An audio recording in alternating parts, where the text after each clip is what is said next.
I'm sorry, Anna, we are not able to hear you.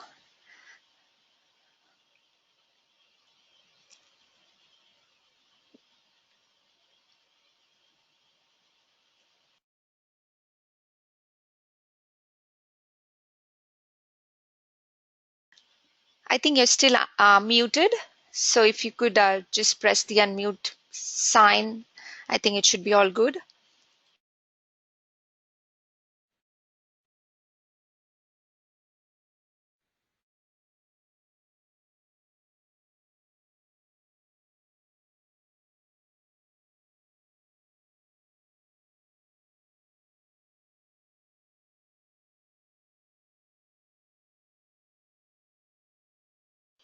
On the panel, on the webinar panel.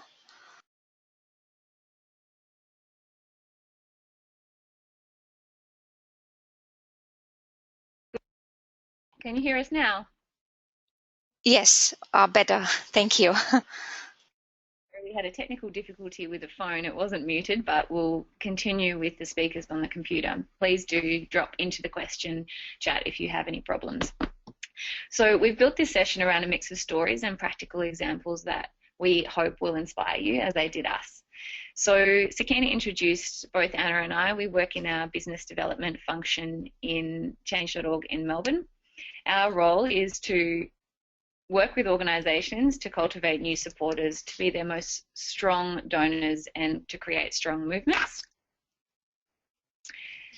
So today we'll cover quite a bit, and you can see in the agenda here what we will cover. Before we head into it, we would like, sorry, I'll just go back a space.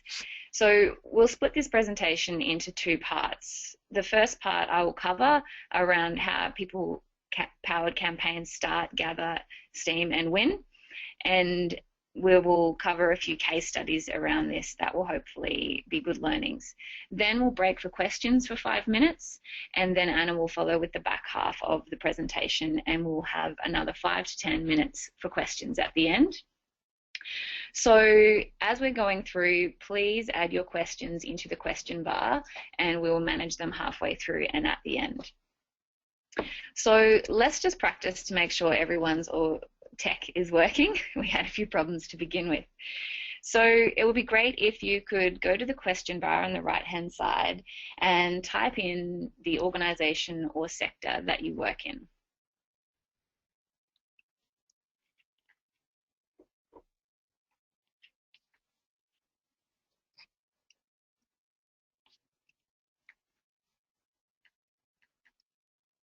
We can't see any answers yet. So are people having trouble typing into the question box? There are a couple of people have submitted their feedback in the question box. Okay. We're unable to see that, but that's okay. Now, please also type in why you are in this webinar today. We'd love to get a sense of why you're here.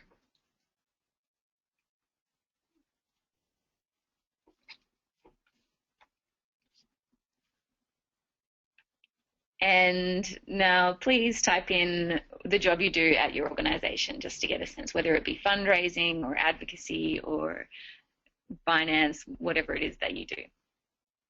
And Sakina, since we can't see this information, would it be possible for you to feed back to us the themes that people wrote? Okay, actually we can see this now, wonderful.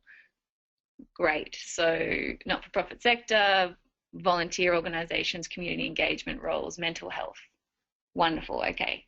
This is great. We've got a few examples today that are in this space, particularly around community engagement and mental health, so we are happy to hear that. So, a little bit about change. For those that aren't familiar with us, we're an empowerment platform. We set out to enable anyone, anywhere to create the change they want to see. So to enable this kind of change at such a large scale, we focus on being the place that provides the tools and best practices rather than being the driver of change itself. We enable people and organisations to be the drivers of those changes. So with this approach, we've grown quite quickly. There are about 90 million people and organisations that use change.org in nearly 200 countries to start, sign and share petitions on the issues that they care about. On the home front, in Australia, we have about 2.5 million users, and that is about 12% of the population, and we experience on average about 2 victories a week.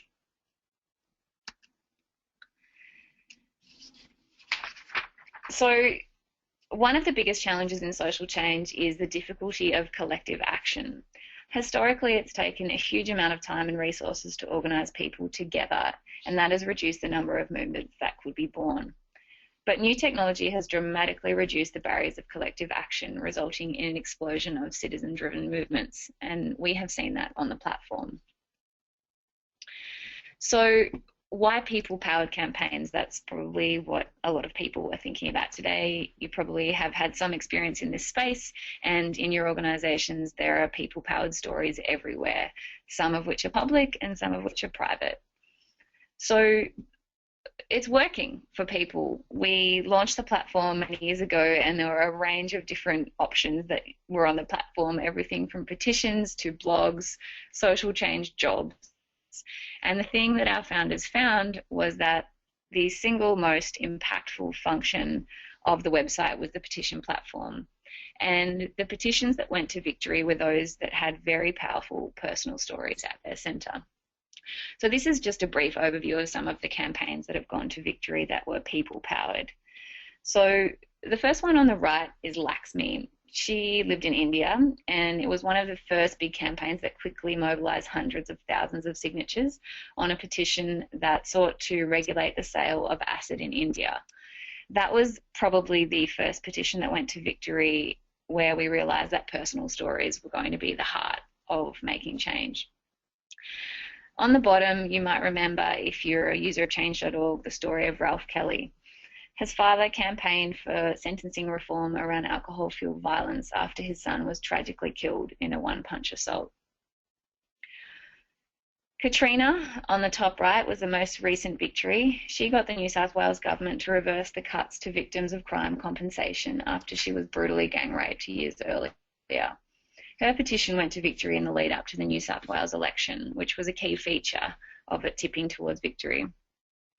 And the bottom example is a bit of a taste of what we'll be talking about today, where a mother and son campaigned to get the Reserve Bank of Australia to add Braille on Australian currency. It was a quick result. The petition was live for not more than a month, and it gathered 57,000 signatures, was featured on the Today Show, and quickly got the result. And Vision Australia supported this campaign by emailing the petition to supporters and had been advocating in this space for years. So the combined work of Vision Australia and this people-powered campaign was more potent than either one of these organisations campaigning alone, and it's what tipped it towards victory. It's also working for organisations. So here we have a couple of examples of organisations that have had their petitions win. A recent one was to save the Aboriginal Legal Service in New South Wales. The one on the top left was a South African non-profit that wanted to end corrective rape among lesbians, and that went to victory a couple of years ago. And the bottom left one was a victory for Walk Free, which is an organisation that campaigns to end modern slavery. And they got FIFA to improve working conditions for workers in the lead up to the World Cup in Brazil. So they're just a taste of some of the victories, and we'll delve in quite some detail onto a couple more examples that are more integrated with people and organisations later.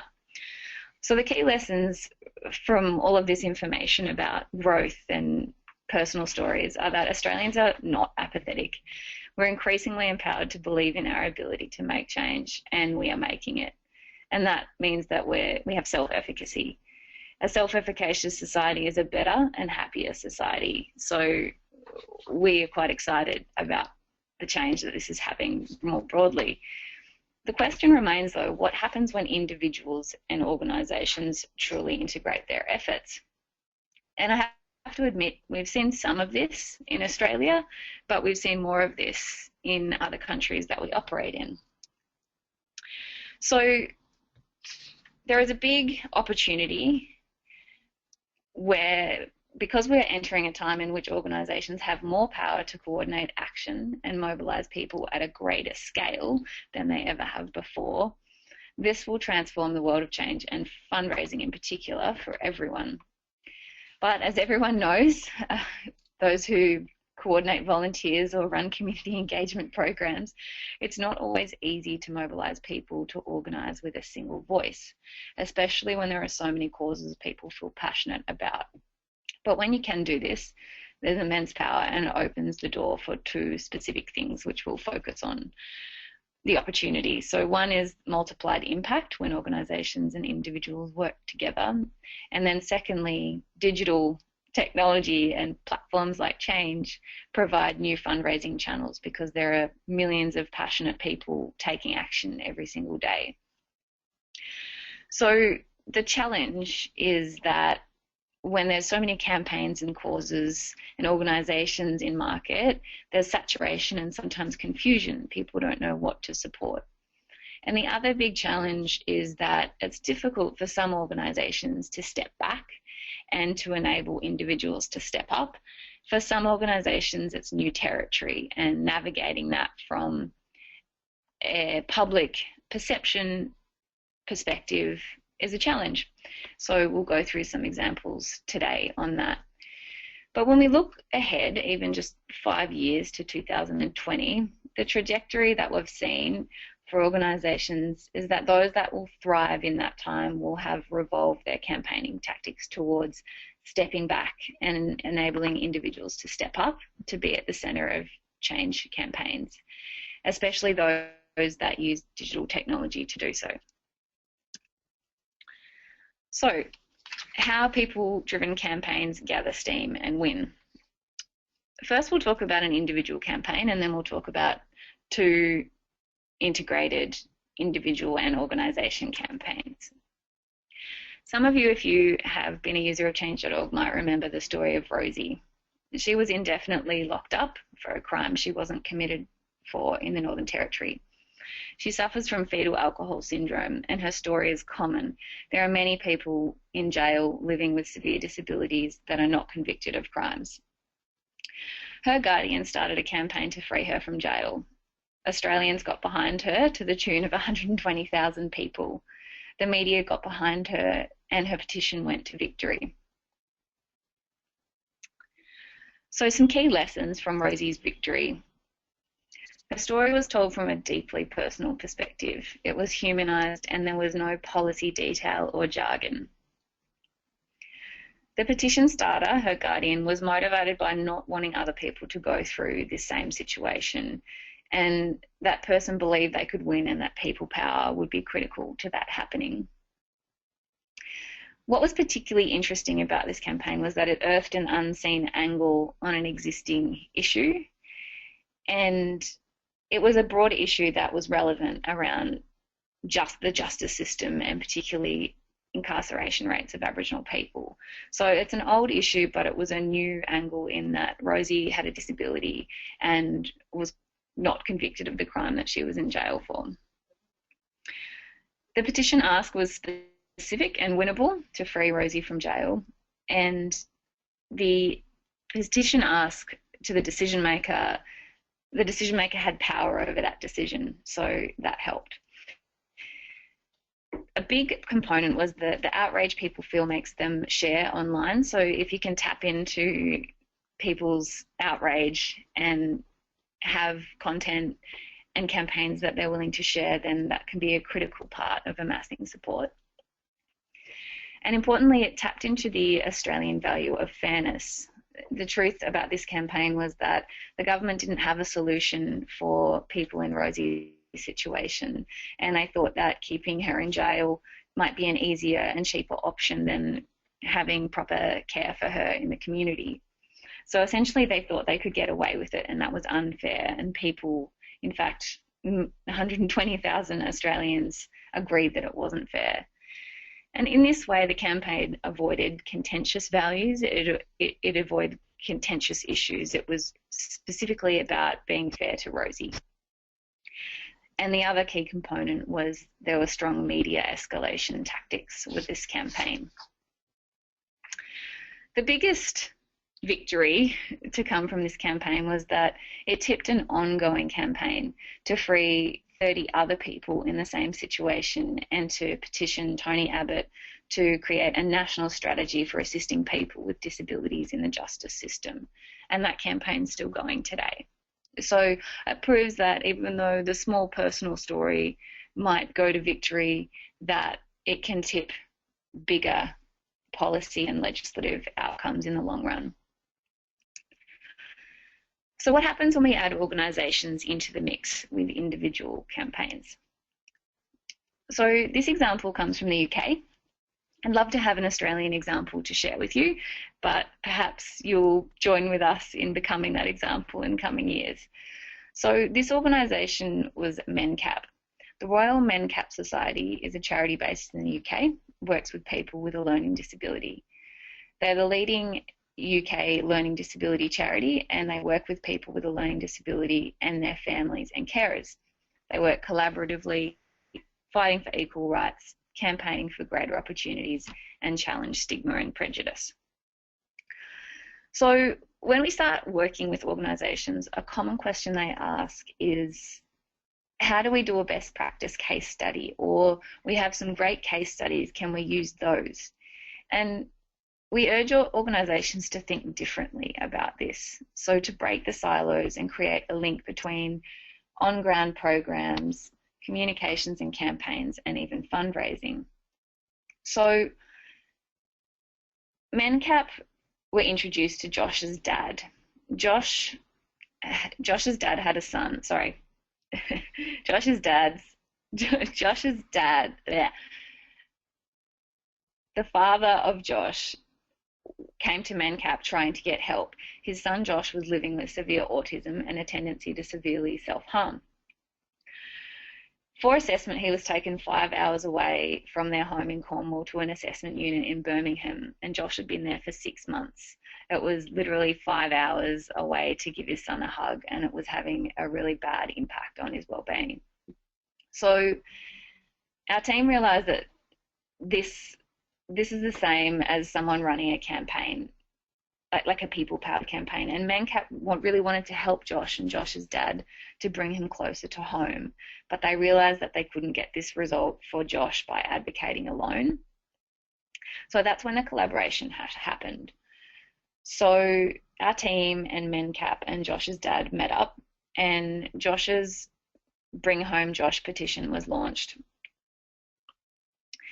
As a collaboration, MENCAP, Josh's dad and our campaigns team worked together on communications, media outreach, emailing, support networks. And pretty soon, Josh had 241,000 signatures and his petition went to victory. So another big win from this campaign was that not only were there 245,000 people from the UK supporting Josh and he won, there was strong public and brand awareness about the issue and about MENCAP. So that allowed them to run a very successful fundraising campaign alongside Josh's petition on change.org, and they converted about 10% of supporters they recruited to become monthly donors to MENCAP. So some lessons from the MENCAP story was that where possible, see opportunities to step back and enable individuals to take the lead on issues that they want to see change in. That you don't need to build a case study and promote that by empowering a beneficiary such as Josh and Josh's dad, they got traction in media on this policy issue that they had been campaigning and advocating for years. And they never would have got that media attention had they been the organisation front and centre. There are some obvious challenges that they had in stepping back as a brand, and they actively engaged with those and nailed them. So they planned for the media and brand components of the campaign. They knew that his petition was going to go out to hundreds of thousands of people and there would be media attention. And they proactively planned fundraising, particularly digital and phone-based fundraising around it, because they knew there was going to be top of mind with people in the UK and an excellent time to fundraise for their important advocacy work. And the beauty of Josh's dad taking all the interviews with media was that he became MenCap's advocate rather than MenCap having to push its own story in media. The second example comes from the US, and this is a particularly beautiful story, which was a collaboration between a woman named Sara and the National Down Syndrome Society. They embarked last year on a year-long campaign to pass legislation to allow people living with disabilities to have tax-free savings accounts. Our US team had a pretty good relationship with the National Down Syndrome Society, and they knew the ABLE Act, which was this legislative act, had overwhelming support in the House and Senate, but they would need a very public-facing campaign to help push it through. So our team asked them for a petition starter with a good story, and they suggested Sara. You can see Sara there in the right-hand picture. Sara is quite an incredible woman from Pennsylvania who happens to have Down syndrome. She's a board member for the NDSS and a motivational speaker. What struck me about this story is that she lost her mother last year to a sudden and rapid illness, and she said, quote, "With my whole life ahead of me, I need an ABLE account to plan for my future." The campaign itself was a little bit wonky. It had tax code complications and it didn't present initially so well to the public. So they had a strong story though. They had Sara, and the team were able to simplify the ask, and working together with NDSS and Sara made that easy. So what were the results? Congress ended up passing the bill, and President Obama signed into law the ABLE Act, which was a landmark disability rights legislation.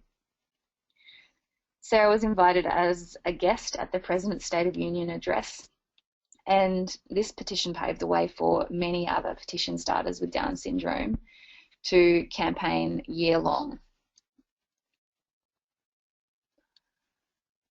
So key lessons from the ABLE Act were that organisations can actually make or help find great petition starters if those people are willing to be public faces and campaign for long-term goals. In this way, it can lead to big wins and execute the sort of tactics that our campaigns team cannot. So by working with the NDSS and Sara was able to get meetings with Congress.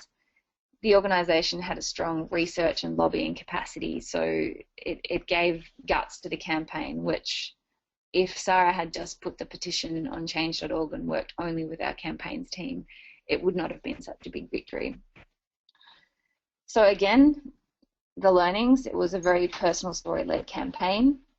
They had a completely razor-sharp focus to pass a bill. There was no fundraising objective, so they could work quite focused. They were flexible and collaborated, and as I said, they were able to pool their resources.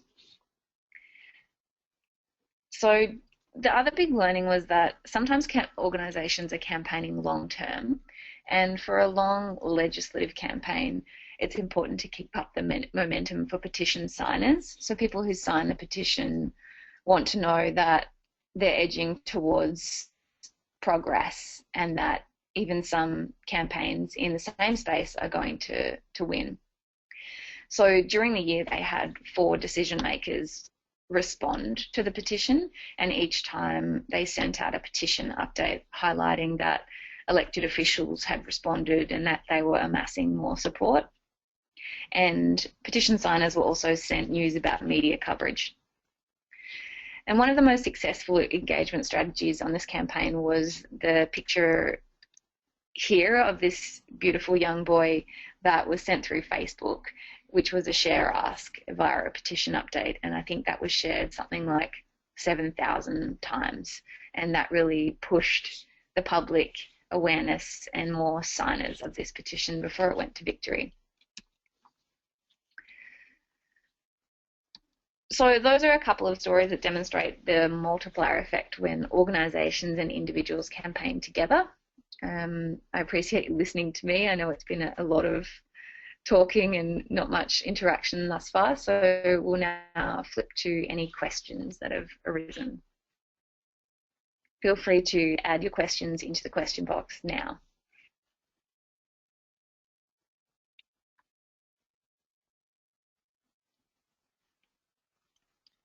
We'll just give everyone a couple of minutes just to type up any questions, and then we'll start up again. Comments are also welcome.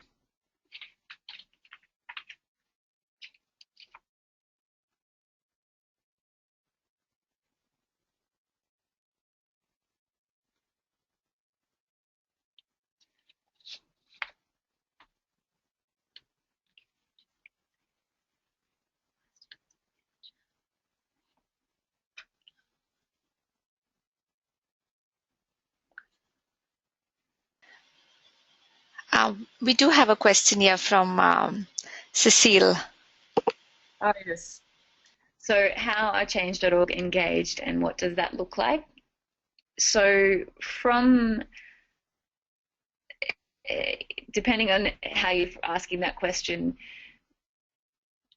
often when we see campaigns, petitions on the site that look like they are winnable and dramatic and are going to be really salient with either media or the public or our users, we will reach out to those petition starters and offer support to their campaign.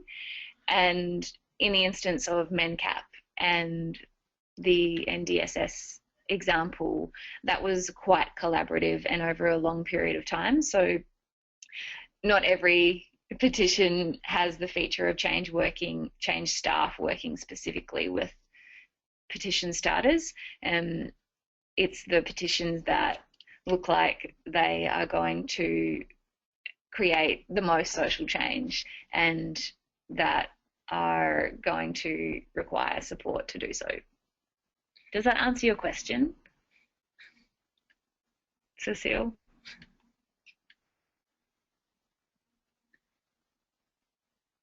Any other questions before we move on? We do have 2 questions here, one from Charmaine and one from Pamela. Yeah, okay. So Charmaine, how reliant are campaigns on Facebook?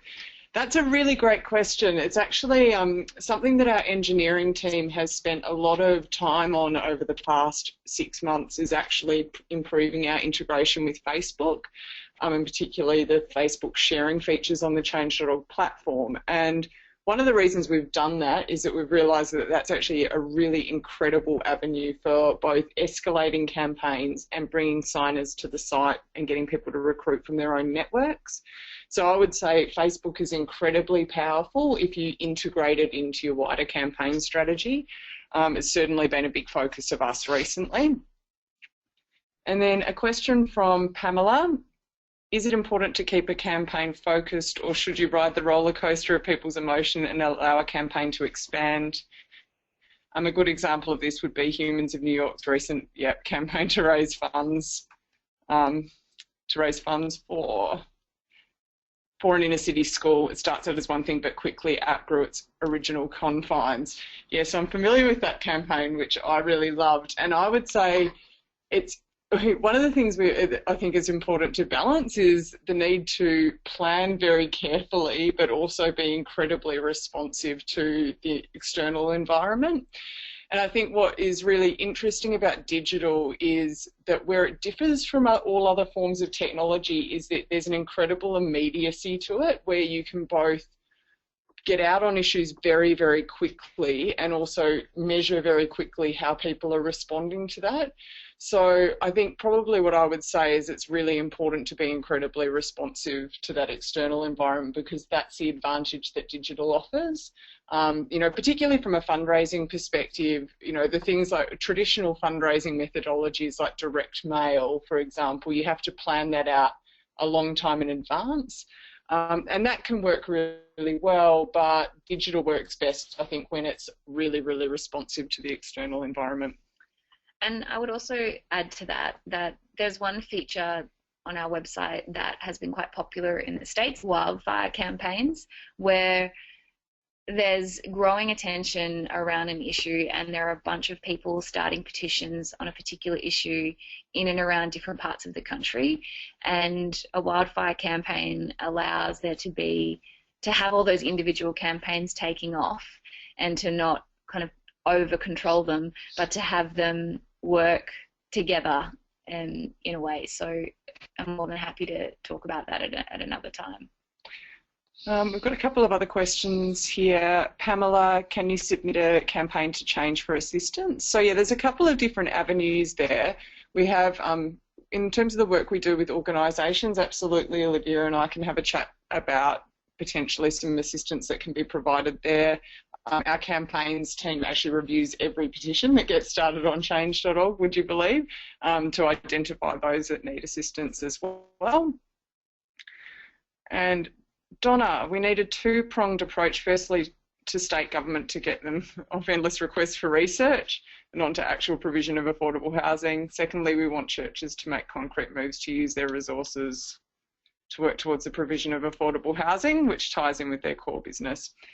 Yeah, I think affordable housing is certainly becoming a bit of a hot topic, seeing a lot more press around it. So I actually think that's an issue that might start coming to the fore very, very rapidly. So we'd definitely be interested to see how that kind of issue plays out. All right, I think we've gotten through all of the questions and comments for now. We will stop again for questions shortly. So we'll move on.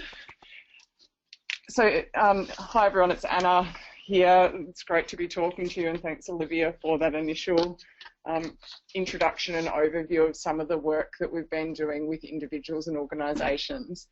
What I want to talk about specifically is how organisations like the organisations that you're working for can leverage some of these online tools to connect with new supporters and to people power their movements. So I think it goes without saying that digital offers a tremendous opportunity to the NGO sectors. The results of all of this online engagement is producing a completely new and enormous marketing channel for organisations that will soon see hundreds of millions of people engaged all over the world to take further action. And using the power of that technology, organisations can find the exact people who care most about their issues. So it's opening up a huge avenue to a new audience, which I think is really important, and also at the same time creating new ways of getting that audience to take further action in support of your cause, whether that's donating money or volunteering or a whole range of different ways that people may choose to support an organisation. So the thing we're really lucky about at change.org, and the reason I love my job, is that we get to work with hundreds of organisations globally, including a lot of Australia's leading NGOs, to help them set up their own petitions and pledges on the site to connect in with the audience that we have, and then get them to transform those people into long-term advocates and donors for their organisation. And there's lots of different ways that you can use digital technology. We spoke about Facebook before, so there's lots of channels. We're just one of those channels, and we've actually included quite a bit of information at the back end of this slide deck that we won't actually go through today, but my understanding is that will be sent out. So there's a lot of information there about other different channels that you might want to consider as well. So what I want to start out by is having a look at how digital tools can make your fundraising and advocacy efforts more effective. And what I want to do is talk about a case study of one organisation that I've been very fortunate to work with over the last 18 months. And that's Australian Conservation Foundation. For those of you that don't know the Australian Conservation Foundation, they're one of Australia's leading environmental charities that are campaigning on a lot of the critical environmental issues such as renewable energy, climate change, Tasmanian forests and so on. And they're a really great organisation because they're very, very digitally led. So they've been very quick to jump on the digital bandwagon and learn how to do that very effectively. But one of their big challenges, like I think probably every organisation on this webinar, is getting enough money in the door to allow them to do the work that they need to do. So for them, they really had a challenge around needing to build out their regular giving database. They'd been very reliant on what I would call old school fundraising channels like face-to-face. And were finding that they just couldn't continue to grow using those traditional channels. So some of the work that we've done with them is around connecting them with the, 1 million plus supporters we have on the site that have taken action on environmental issues. And we've done that through a whole range of sponsored campaigns on the site. And that's been great. We've connected Australian Conservation Foundation with over 150,000 people over the last 18 months. 12% of those who have connected them have gone on to become regular givers with an average gift of 22 Australian dollars. So it's been really significant for them in terms of being able to build up their revenue. But what I want to talk about is the approach that they've taken that I think has made them successful. So regardless of what channel you're using, whether it's change.org or a different channel, I think there's a range of lessons there about their approach that I think are applicable to everyone. And I think these are really important. So I think the first one for me is around giving people multiple opportunities and ways of engaging with your work. What is really interesting about Australian Conservation Foundation is they've been quite successful in breaking down internal silos, such as between their advocacy, awareness raising teams and their fundraising team. And what that means is rather than those two teams having two separate lists of supporters that they go out and they ask some of them to donate money and they ask some of them to take other actions, they've pulled those two lists together and they're asking everyone to take a whole series of different types of action in support of their cause. And that's really important because I think one of the frustrations or the things I see with a lot of organisations is that individuals want to choose how they support your organisation, and for some people that will be through a financial gift, and for others that will be through a whole range of other mechanisms that they can do that. It might be recruiting people from their own network who go on to become donors. And so giving people a whole range of options allows you to engage a much broader audience and keep them engaged over time and build long-term results. I think the other thing that they've been incredibly successful in doing is using a range of issues and really testing the way that they're messaging those issues to connect with new people. And so, I think with the Australian Conservation Foundation, we've run a total of probably more than 20 different campaigns on a range of different issues. And within each of those campaigns, we've tested the messaging and framing of those issues. And that's really important because when you're trying to connect with a new audience, so not your existing supporters, but to engage people who haven't heard of you or don't know who you are, the messaging that works might not be the same as the messaging that works for your existing audience. So testing and using the advantages that digital offers around testing is incredibly important. One of the things I think that's really powerful about digital is you can see very quickly whether your message is getting cut through or not, and really respond to that. So taking advantage of that is really important. The third thing I would say is taking a long-term approach to cultivating new supporters to take further action. So I think some organisations that I've worked with, both as part of Change.org and in the past, will basically have one crack at converting someone to a donor or to an advocate, and if they don't respond, then they just give up. Sometimes I might try 2 or 3 times and then give up. Australian Conservation Foundation keeps people on their list indefinitely unless they request to move off their list. So they will continue to go out with a long-term strategy of engaging people, and that means that they're getting better long-term results. And I think the other final thing I would say that's been really successful for them is using multiple channels to engage supporters. And this was kind of getting back to the point I was making earlier about Facebook, which is that there's different ways that you can integrate your campaigning activity that can make all of your channels more successful. So some of the things that I've seen be really successful both for ACF and for other organisations is using Facebook to retarget people on your email list or target lookalike audiences similar to your email list, as well as integrating, your email strategy with your Facebook content strategy, and using the phone as well to get in touch with people. So you're bringing all of those different channels together into one integrated strategy basically means that you will yield stronger results off every individual channel. So just briefly before we move on, what I would say is that we do have, I can share with you more information on the Australian Conservation Foundation case study, so we can send across the full case study, including some examples of the content that they've run if people are interested. So feel free to drop us an email if that's of interest. Before we finish up, what I wanted to talk about briefly was some of the characteristics of the campaigns we've seen that really cultivate passionate new supporters into both donors and advocates. What I wanted to highlight is some of the advantages that digital offers. So I think there's, for me, 3 key things that you should be thinking about as advantages in the digital space. The first is scale, and Olivia touched on this.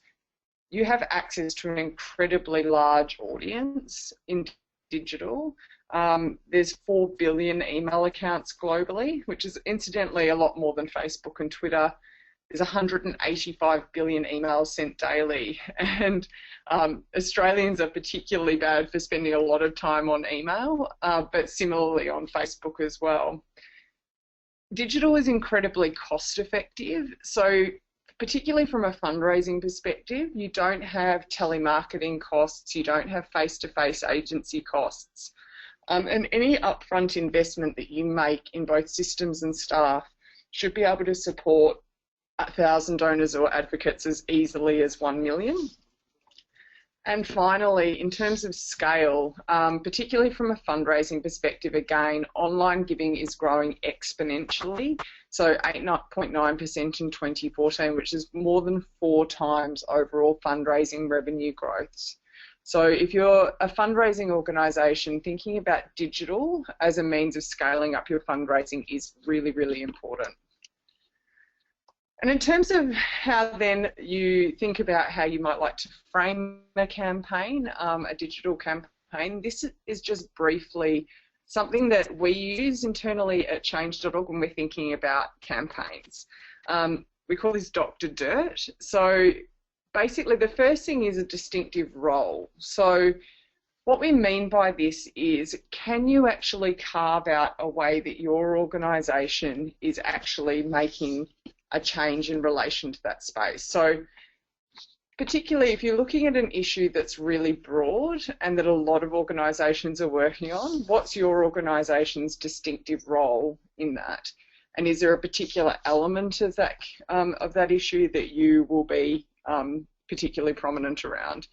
So, for example, when we look at Nepal, which has been horrific over the weekend, and obviously the whole international aid community is responding to, what is really interesting to me is the way that all of those different organisations are positioning in relation to that for their fundraising activities. So obviously, for the UN Refugee Agency, their focus is on providing relief to the refugees who are affected.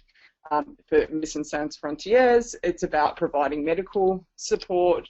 For UNICEF, it's about providing support to children that have been affected by the emergency. So thinking about what your organisation's specific role is around that issue.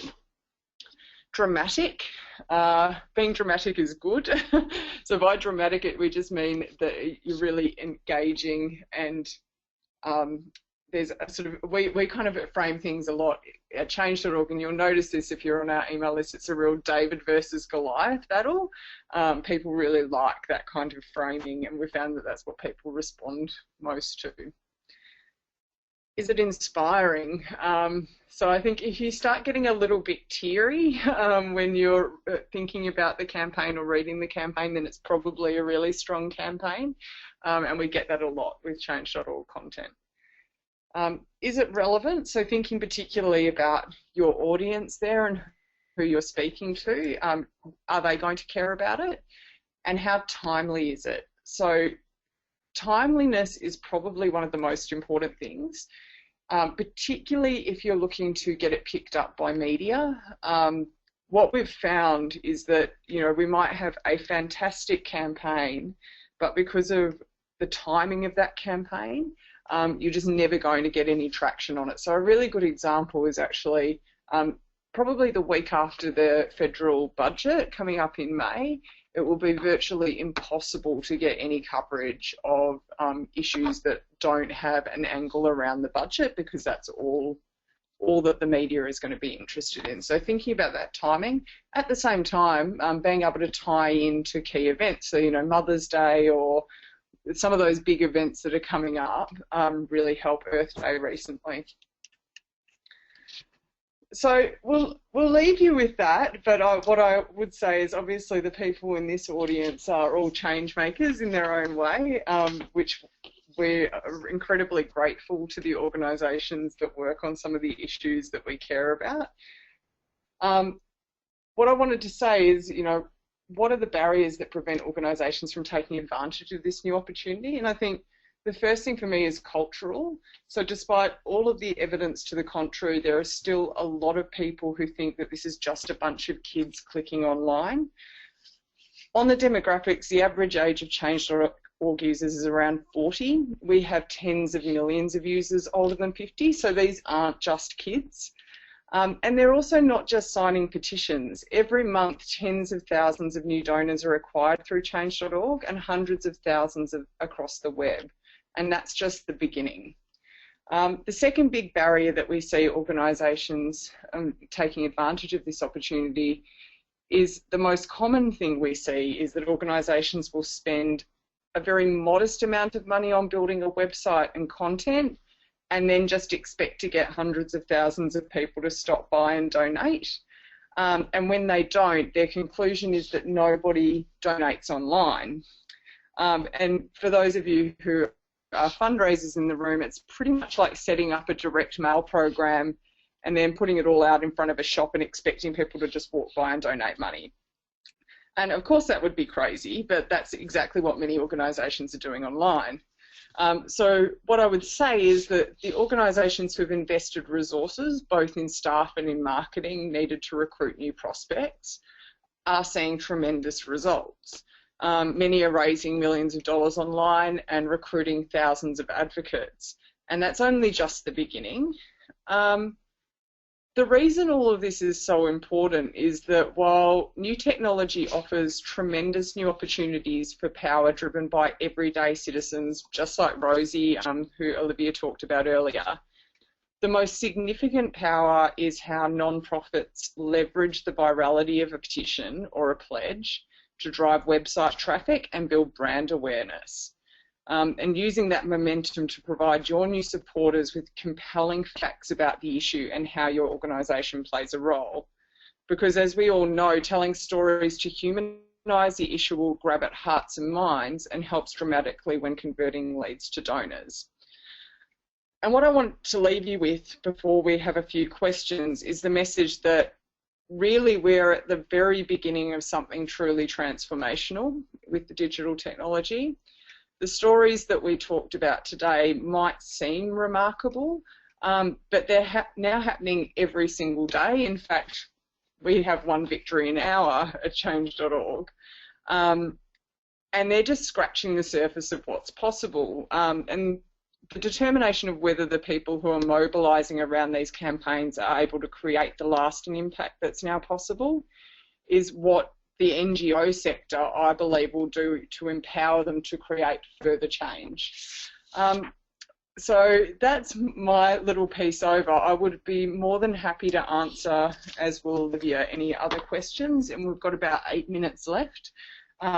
Also happy to engage with people after the fact as well. So any questions come through? The first question is, are you familiar with the South African organisation called Gift of the Givers? They're so inspiring. People shower them with donations purely because they lead by example. If there's a humanitarian crisis, they're there. Very inspiring. Okay. Thanks, Pamela. I actually am not familiar with that organisation, but I am now going to go and look them up. So that's really good. I would generally be surprised if they're getting showered with donations without actually asking for them, which I think would be an amazing situation. So, yeah, I'll look forward to having a look. Do we have any other questions? No other questions yet, but we'll give people a little bit of time to write.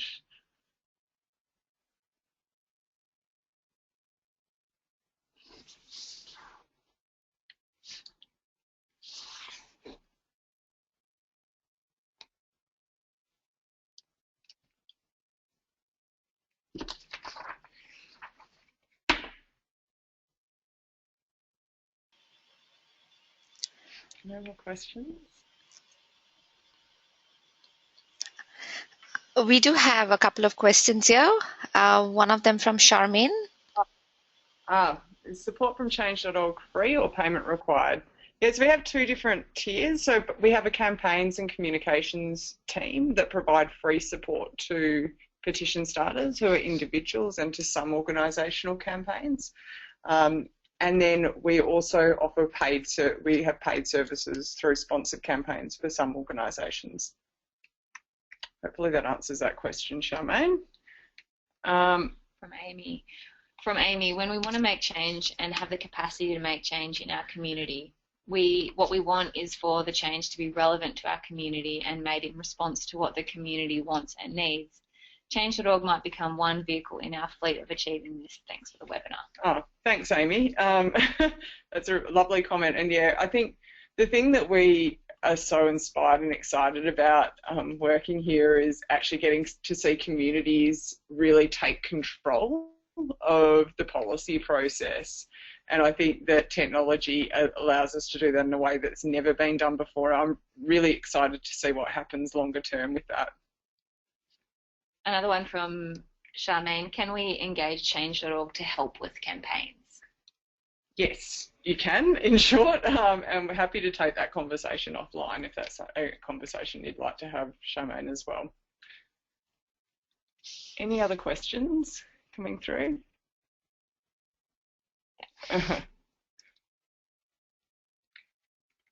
Great, we'll just give it a couple more minutes just in case anyone has any further questions. But I would just really like to thank Connecting Up for organising this webinar. It's always really great for us to get the opportunity to talk about what change.org does and spread the word, and we hope that it's been inspiring and interesting for the audience. Feel free to get in touch. We've got a lot more information on the slides that Sakina and the Connecting Up team, I'm sure, will send out. So happy to continue conversations about how this might apply for your organisations or any of the work that you do. Great. Right, I think that we're done.